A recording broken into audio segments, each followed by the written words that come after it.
Hey, precious souls, I just came on here to share what the Spirit of the Lord revealed to me lately. It was on a particular day in the afternoon, and on that day I missed my bus, so I decided to call the Uber. And as I was waiting, I looked around, and the particular tree got my attention.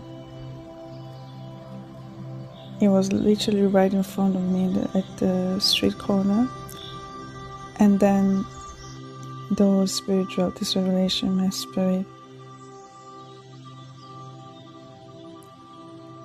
Basically, that the same tree that is completely dry, it literally looked like in the wilderness, right? It was winter, and was basically saying to me that you may be in the wilderness season now, but it won't always be like that.